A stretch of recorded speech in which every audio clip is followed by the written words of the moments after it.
بسم الله الرحمن الرحيم.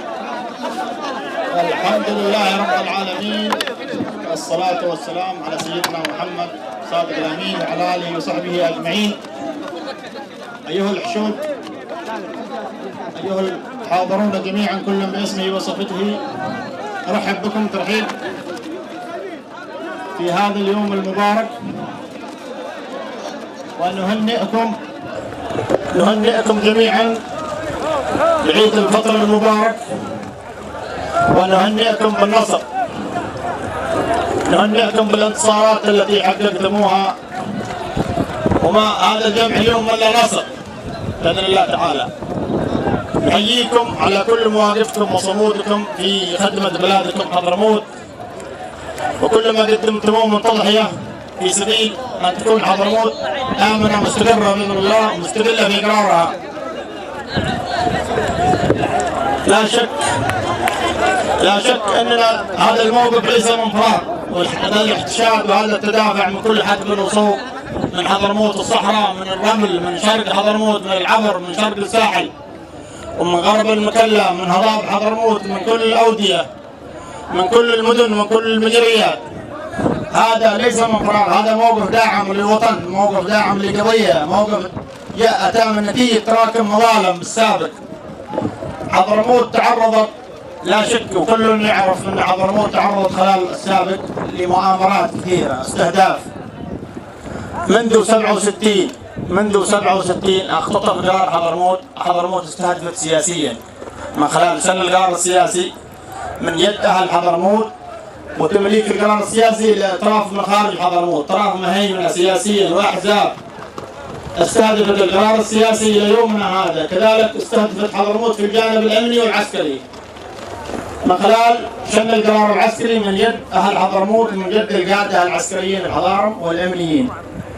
تعرضت حضرموت اللي قتل وتهميش ولتصفيات كل قيادات حضرموت، تم تصفيتهم بطريقة ممنهجة، مشايخ قبائل أو قادة عسكريين، كم من شهيد تقدم. النتيجة تطلع دائما ضد مجهول، كم من قائد عسكري في قدناء، كم من شيخ قبيلة، كم من مرجع. هذا هو ضمن إطار الاستهداف الحضرموت. حضرموت مستهدفة في كل جوانب الحياة منذ 67.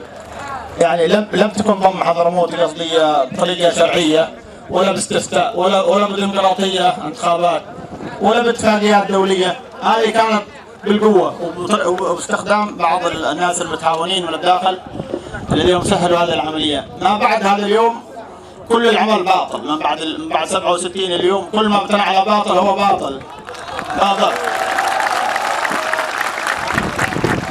بما في ذلك الوحدة وتحقيق الوحدة، والناس قالوا أن هذا فيه خير للناس، أنتجت عكس ما يتصور الناس.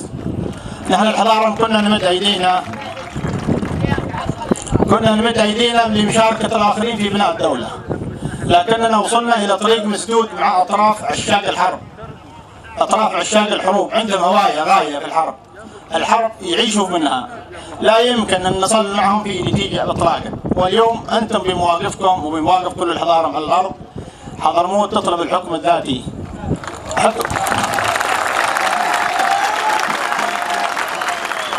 الحكم الذاتي لا مناص منه، لا مفر منه اطلاقا. هذا اراده شعب، ما حد يقدر يوقف في اراده شعب، ما حد يقدر يوقف في اراده شعب نهائيا. بعد ما وصلنا الى هذا الحد لا يمكن التعايش مع الاخرين. ما يشيل لكم عيشه، ما يشيل لكم صلاح في الاطراف الاخرى ابدا.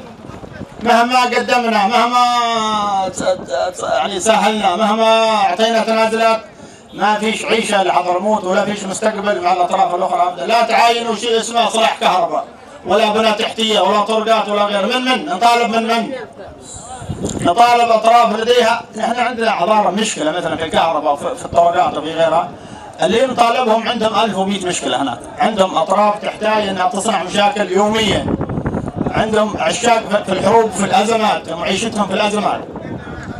على كل حال نحن على ارضنا، وموقفكم الان يسطر مواقف بطوليه ويعطي نتائج. الان بعد النضال حقكم الاخير هذا افتتحت عليكم الاقليم، الدول الاقليميه، المملكه العربيه السعوديه هي الى جانبكم والى جانب الحق دائما.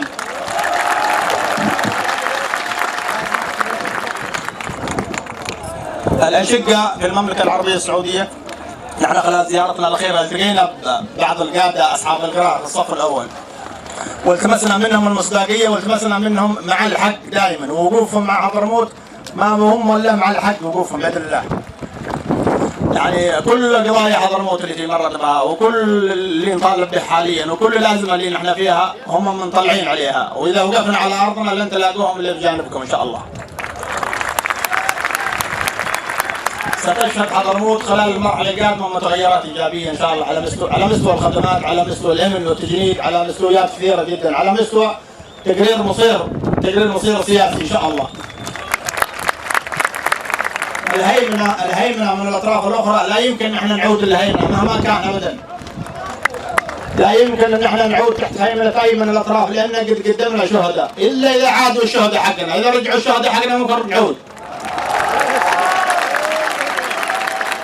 لكن إذا تقدمت تضحيات في سبيل الحرية، إذا تقدمت تضحيات وشهداء في سبيل الحرية ونحن نتهاون في هذه الحرية بعد ما قدمت تضحيات، هذا لا يمكن يصير الكلام هذا. أما تكون حرية، أما تكون مشروع حرية اللي الناس ضحك عليها، أو يعودوا الشهداء الحضارة القادة اللي سقطوا من سبيل الحرية. ما في مجال آخر أطلاق. قرار حضرموت هو بيدكم أنتم من تصنعوا قرار حضرموت، أنتم من تعطوا مصير حضرموت إلى أي اتجاه، أنتم تقرروا المصير، مو ناس آخرين. الولاء هو من عندكم، مو 5 يجتمعوا في شارع 5 متر قال لك نحن معي تفويض من الحضارة. التفويض من الوجهاء، من القبائل، من شرائح المجتمع كامل الذين إذا حد يقول كلام خلاف، يعني أي طرف سياسي على الساحة يقول كلام خلاف كلام الحلف أو خلاف إرادتكم، عليه أن يحشد أنصاره في جول مثل هذا، عليهم أن يحشدوا أنصارهم في جول مثل هذا على مسافة 400 كيلو من المدينة، ونشوف القرار الحضرمي. أما القرار اللي من شارع 5 متر من شارع الدلة هذا ما حد يكيل عليه، ما عليه كيل. المهم نحن بكم وبعزومكم وبوجودكم على الأرض نستمد القوة منكم، وحضرموت إن شاء الله مبشرة أمورها وقادمة على خير بجهودكم وبجهود الأشقة، في المملكة العربية السعودية وفي دول التحالف كامل. علاقتنا مع الدول التحالف علاقة طيبة، كلهم على مسافة من الجميع، كل من بيخدم مشروع حضرموت هنا تكمل علاقتنا معه، والذي بيضر على مشروع حضرموت نحن بيلقى منا موقف مغاير من أي جهة كانت، ما عندنا شيء حاجة نخفيها ولا عندنا شيء، قضيتنا عادلة ومشروعنا واضح، ولا معنا شيء غير المسافة على مشروع حضرموت. كل من أي دولة تتعامل معنا على ما يخدم بلادنا نحن بنكون إلى جانبهم، واضح. نحن منفتحين، شوف نحن منفتحين على جميع الأطراف، في كل ما يخدم حضرموت ويأمن حضرموت. وأبناء حضرموت اليوم هم يطالبوا موقف واضح من دون سيادة ومن دون قرار مستقل سياسي، من دون لا يمكن أن نصل إلى أي نتيجة.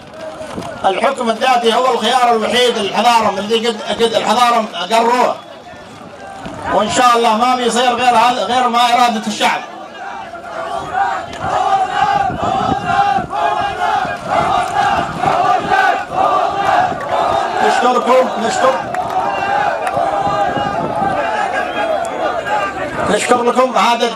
نشكركم هذا الروح العالية، ونشكركم هذا الدفاع من تجاه الوطن، وإن شاء الله ظنونكم ما تخيب، إن شاء الله ما يخيب ظنكم في هذا الموقف، وإن شاء الله تكون الأمور مبشرة وتشهد حضرموت نقلة نوعية بإذن الله سبحانه وتعالى.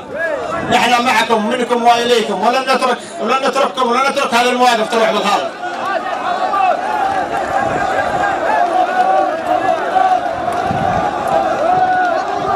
نحن معاد نطيل عليكم، نشكركم جميعا، نشكركم ونشكر وصولكم ونشكر هذا الجهد اللي قدمتوه، ونشكر يعني صمودكم على الأرض وجهودكم الذاتية. نحن سنكون معكم بإذن الله، والسلام عليكم ورحمة الله وبركاته.